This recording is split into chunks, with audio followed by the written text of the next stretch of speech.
I never thought there'd come a day when I'd be afraid to tell my own story. People say the truth is easy to speak, but when no one wants to hear your truth, it starts rotting inside you. My name? Forget it. Names don't matter here. I'm just another face you pass on the street, another man who learned too late that his pain doesn't count, that his voice doesn't carry weight, that when he bleeds, people look the other way. Because I'm a man, and men don't break, right? This isn't a story about revenge. It's not about winning or losing. It's about what happens when the world decides your suffering is invisible, when the people who should protect you become the ones who hurt you most, and when you scream into the void, all you hear back is silence. I was 26 when I met her. Sarah. That's not her real name, but it doesn't matter anymore. She had this way of looking at you that made you feel seen, really seen, like you mattered, like your thoughts, your dreams, your fears, they all had weight. I'd been alone for a long time before her. Not physically alone, but you know that kind of loneliness that sits in your chest even when you're surrounded by people? The kind that makes you wonder if anyone would notice if you just disappeared one day. She filled that space, or at least I thought she did. The first few months were good, better than good. She'd text me in the morning before I even woke up.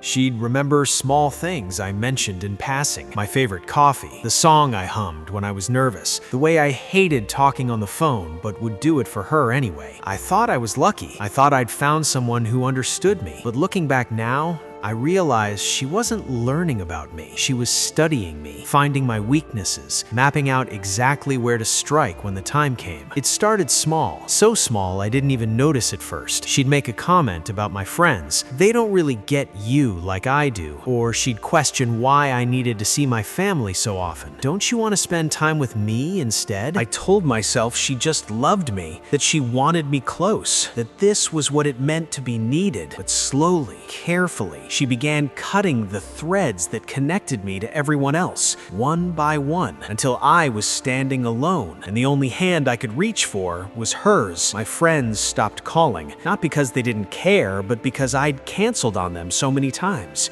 Because every time I made plans, she'd have a crisis, a bad day, an anxiety attack, something that needed me right then, right there, and I went. Every single time, because that's what you do when you love someone, right? You show up. But she never showed up for me. When I had a rough day at work, she'd sigh like I was burdening her. When I tried to talk about my stress, she'd flip it around. Make it about how my stress was stressing her out, how I wasn't considering her feelings. I started keeping things to myself, swallowing my frustrations, pretending everything was fine even when it wasn't, because I didn't want to be a burden, because I didn't want to lose her, because somewhere along the way, I'd started believing that I didn't deserve to complain, that my problems were small, that as a man, I should just handle it. The fights started after about a year, and I mean real fights. Not disagreements, not arguments, fights. She'd scream at me over things that didn't make sense. I left a dish in the sink. I didn't text back fast enough. I looked at another woman, except I didn't. I wasn't even aware there was another woman nearby. But in her mind, I had, and that was enough. She'd call me names, worthless, pathetic, ungrateful. She'd tell me I was lucky she put up with me, that no one else would want someone like me. And I believed her, not because I was weak, but because when you hear something enough times from someone you love, it starts to sound like truth. I tried to leave once, packed a bag, told her I couldn't do this anymore. She cried, she begged, she told me she'd change, that she was just scared of losing me, that her last relationship had damaged her, and she was projecting that onto me. She made me feel guilty for wanting to leave, so I stayed, and things got worse. The emotional abuse I could almost handle. I'd grown numb to the insults, the manipulation, the constant walking on eggshells. But then it became physical, not in the way people imagine. She didn't punch me, didn't hit me with closed fists. She'd shove me during arguments, throw things at me, slap me across the face when she was angry, scratch my arms, my neck, my face. And when I'd try to defend myself, when I'd grab her wrists to stop her from hitting me again, she'd scream that I was hurting her, that I was the abuser. I remember one night she came at me with her keys, dug them into my chest hard enough to draw blood. I grabbed her hand and pushed her away. Not hard, just enough to create space. She stumbled back and immediately started crying, told me I'd shoved her, that I was violent, that she was scared of me. I looked down at the blood seeping through my shirt and felt this wave of confusion crash over me. Was I the problem? Was I really the one hurting her? I started recording our fights, not because I wanted to, but because I needed proof. Proof that I wasn't crazy, that I wasn't imagining this. I never showed those recordings to anyone. I was too ashamed. Because how do you tell people that your girlfriend hits you? How do you admit that as a man, you're afraid of a woman who's 5'4" and 120 pounds? They'd laugh, or worse, they wouldn't believe you. So I stayed silent. The breaking point came on a Tuesday. I remember because Tuesdays were usually quiet, peaceful. I came home from work exhausted. It had been a brutal day. My boss had chewed me out in front of the whole team for a mistake that wasn't even mine. I felt humiliated, defeated. I just wanted to come home and decompress. But Sarah was waiting for me, and she was angry. She'd gone through my phone, found messages between me and a coworker, a woman. We'd been discussing a project, completely professional.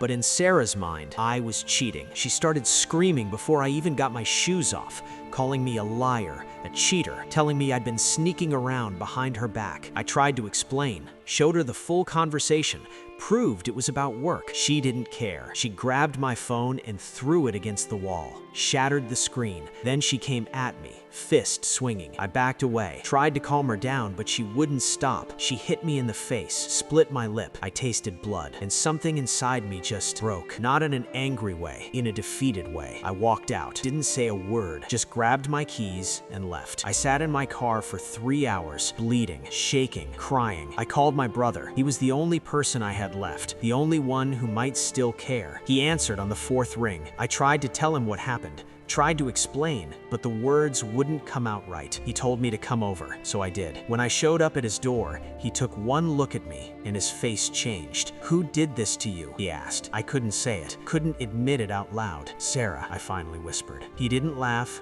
didn't question it. He just pulled me inside and let me talk. For the first time in 2 years, someone listened. I told him everything. The abuse, the manipulation, the fear, the shame, and he believed me. That night, I decided I was done. I wasn't going back. But leaving her was only the beginning of the nightmare. She called me the next morning, crying, apologizing, begging me to come home. I told her no, told her it was over. That's when her tone changed. She told me if I didn't come back, she'd tell everyone I hit her, that she'd go to the police, that she had bruises to prove it. My blood went cold. "I never touched you," I said. "Doesn't matter," she replied. "Who do you think they'll believe?" And she was right. 2 days later, the police showed up at my brother's house. She'd filed a report, claimed I'd been abusing her for months, that I'd shoved her, hit her, controlled her. She had photos, bruises on her arms, scratches on her neck, all self-inflicted, or from the times I'd tried to defend myself. But no one asked my side of the story. I was arrested, handcuffed in front of my brother, taken to the station like a criminal. I tried to explain,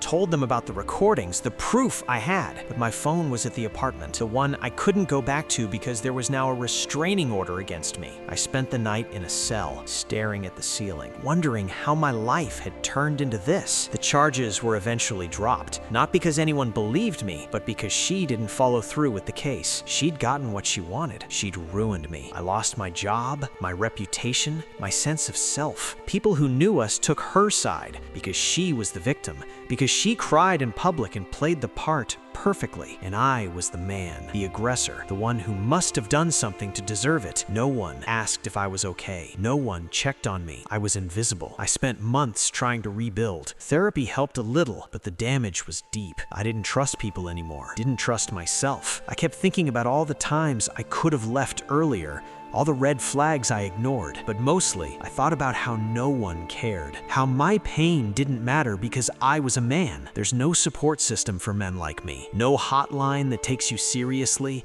no shelter that will accept you. When I tried to talk about it online, I was called a liar, told I was trying to undermine real victims, accused of hating women. I didn't hate women. I hated what one woman did to me, and I hated that I wasn't allowed to say it out loud. Years have passed now. I've moved on, sort of. I'm not with anyone. I don't think I can be. The trust is gone. But I'm still here, still standing, barely. And I'm telling this story, not because I want sympathy, not because I want people to feel sorry for me. I'm telling it because somewhere out there's another man going through what I went through, and he thinks he's alone. He thinks his pain doesn't matter. I need him to know it does. Your pain matters. Your voice matters. Your story matters. Even if the world tells you it doesn't. Even if they laugh or doubt or turn away. You're not crazy. You're not weak. You're human, and you deserve to be heard. I was a man, so my pain didn't matter. But I'm speaking anyway, because silence only protects the ones who hurt us, and I'm done protecting her.